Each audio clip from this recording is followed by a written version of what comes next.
Hello friends, welcome to life science PPT lecture. आज का जो हमारा टॉपिक है वो है सेकेंडरी लिम्फोइड ऑर्गन्स।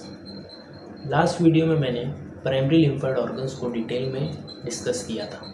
तो अगर आपने वो वीडियो अभी तक नहीं देखा है तो आप आई बटन पर क्लिक करके वो वीडियो देख सकते हैं। तो चलिए शुरू करते हैं आज का हमारा वीडियो। तो सेकेंडरी लिम्फोइड ऑर्गन्स क्या होते हैं? बेसिकली जो प्राइमरी लिम्फोइड ऑर्गन्स होते हैं हमारे, जिसमें बी लिम्फोसाइट और टी लिम्फोसाइट मैच्योर होते हैं। जो इमैच्योर बी लिम्फोसाइट और टी लिम्फोसाइट बोन मैरो और थाइमस में आते हैं, तो they get mature and after that mature B lymphocyte and T lymphocyte migrate from bone marrow to secondary lymphoid organs, and the organs in which antigen driven proliferation and differentiation takes place. Secondary lymphoid organ जो होते हैं वो highly specialised and highly organise structure होते हैं हमारे immune system में और हमारे बॉडी में। So the most highly specialised organs and the two major secondary lymphoid organs are the spleen and the lymph nodes. Our first secondary lymphoid organ is the lymph node. So the lymph node is highly specialized organs and situated at varying point along the lymphatic system. So जो lymph node है वो different point और different region में हमारे body में present होता है, जैसे ग्रोइन, आर्मपिट एंड मेसेंट्री। तो जो ग्रोइन रीजन है वो हमारे एब्डोमेन और हमारे जो लेग के बीच का जो हिस्सा होता है उसे ग्रोइन कहते हैं। आर्मपिट जो हमारे अंडर आर्म्स का जो रीजन होता है उसमें जनरली वो प्रेजेंट होते हैं। और the last one is mesentery. Mesentery एक रीजन है जो हमारे इंटेस्टाइन से अटैच होता है। इन तीन जगहों पर प्रेजेंट होता है। Their size generally 2 to 10 mm. They are spherical in shape and encapsulated. The lymph nodes are the first secondary lymphoid structure to encounter the antigen that enter into the tissue space. और जो secondary lymphoid organs होते हैं ये both system से connect होते हैं और both vessels, इसमें ये ब्लड वेसल्स से भी कनेक्टेड होते हैं और लिम्फेटिक वेसल से भी कनेक्टेड होते हैं। Structurally, a lymph node can be divided into three regions: the cortex, the paracortex, and the medulla. The outermost layer is called as the cortex. It contains lymphocytes, mostly B cells, because it has B cell follicle or B cell zone. Along with B cells, it also has macrophage, follicular dendritic cells that arrange in follicles. Beneath the cortex is paracortex, which is populated largely by T lymphocytes but also contain dendritic cells that have migrated into the lymph node from the surrounding tissues. And the last one is the medulla. The medulla is the innermost layer and the site where lymphocytes exit the lymph node through the outgoing or efferent lymphatics.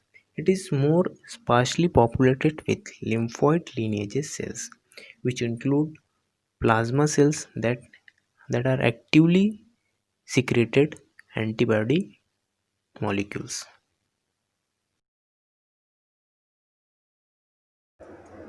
तो देखते हैं कि T lymphocyte का क्या role रहता है lymph node में। So T lymphocyte enter होते हैं लिम्फ नोड में via the high endothelial वेनल।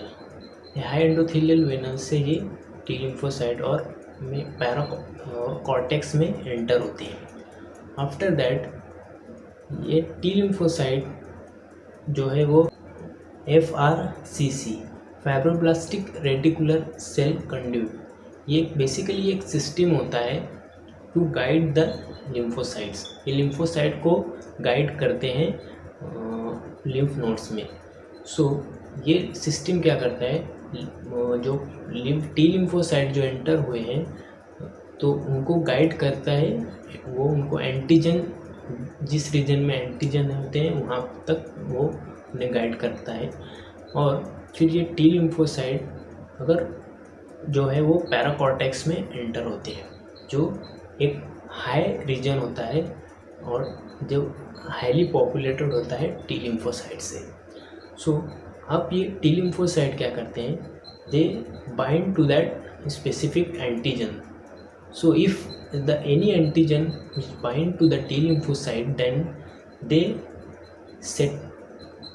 act on that particular antigen with different effectors like TH or T helper cell or T cytotoxic cells. But if there is no binding in that receptor, so they get migrate or they exit from lymph node from the efferent lymphatics which is situated in medulla.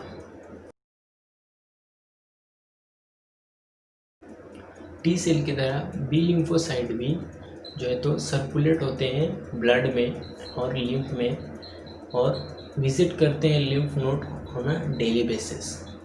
और like T cell they also enter via HEV, high endothelial when.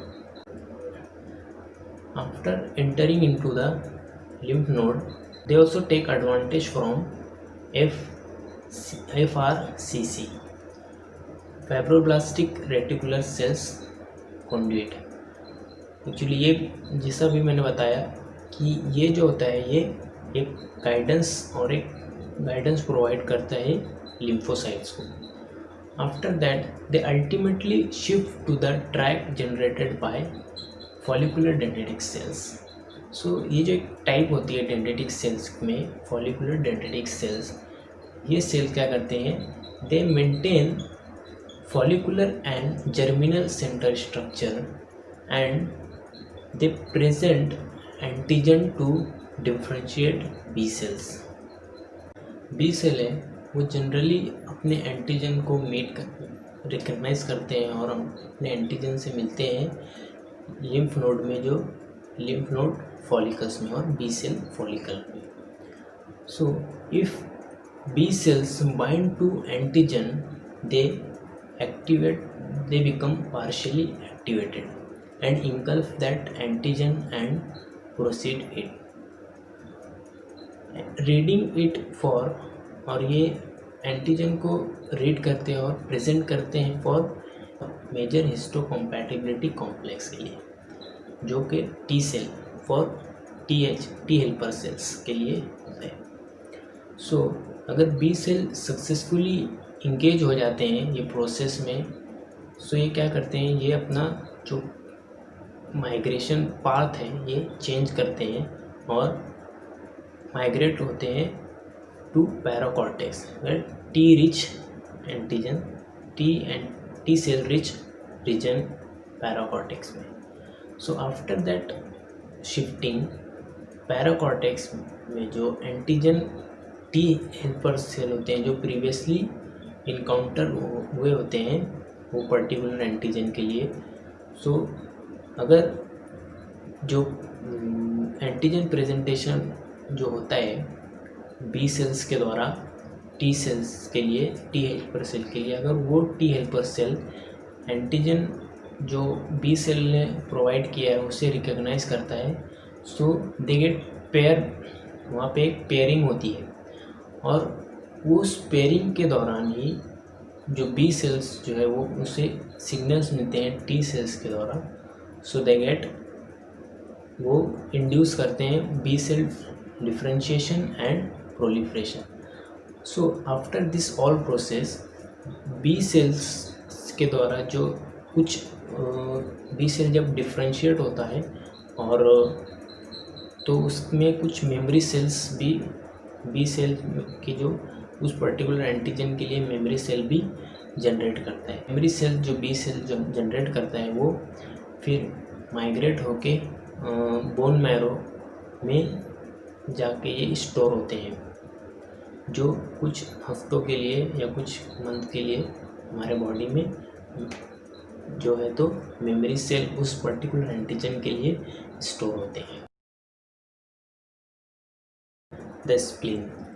Spleen is generally ovoid, large secondary lymphoid organ situated at left side of our abdomen.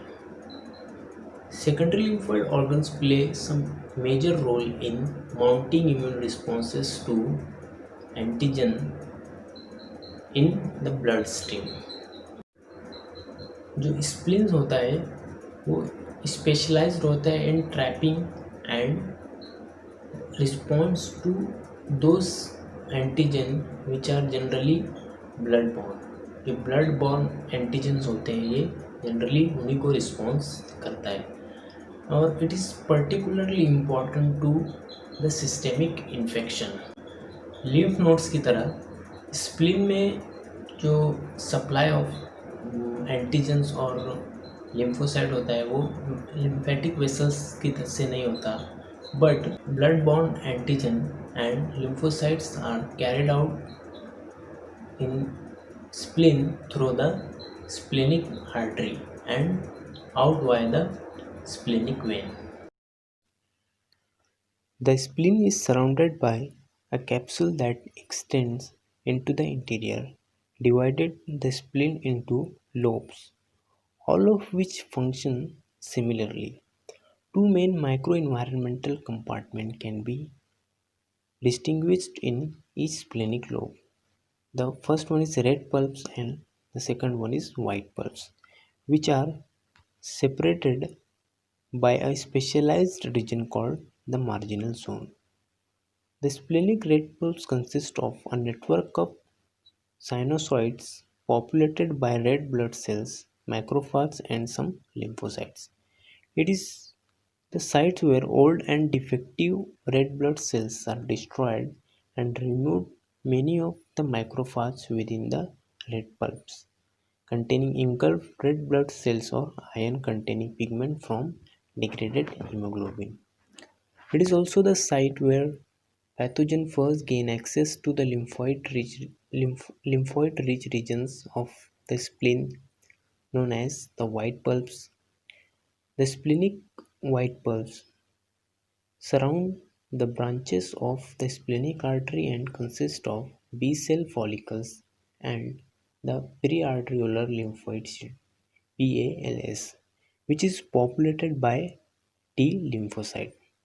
And the last one is the marginal zone (MZ) is a specialized cellular border between the blood and the white pulp. It is populated by specialized dendritic cells, macrophages, and unique B cells, referred to as marginal zone B cells. These marginal zone B cells are the first line of defense against blood-borne pathogen, trapping antigens that enters via the splenic artery. Marginal zone B cells express both innate immune receptor like toll-like receptors and unique B cell receptor that recognize conserved molecular pattern on pathogens. Once they bind antigens, marginal zone B cells differentiate rapidly and secrete high level of antibody. Thank you so much for watching this video. अगर आपको video पसंद आई तो आप like कीजिए and अपने study groups में इसे share ज़रूर कीजिए। Thank you so much.